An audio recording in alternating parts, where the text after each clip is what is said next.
Hi guys, in front of me is Samsung Galaxy S23 Ultra, and let me show you how to clear browsing data here. So at first open the browser that you are using, then tap on more icon and select history. Then go to clear browsing data and mark those info that you wish to remove. You've got two groups, so here are the basic details and a bit more advanced, and the last three of them.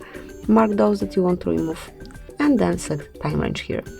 I wish to perform a full cleanup, so I want to remove the data from all time. And finally, once you customize all the details, just tap on clear data. And that's it, that will be all.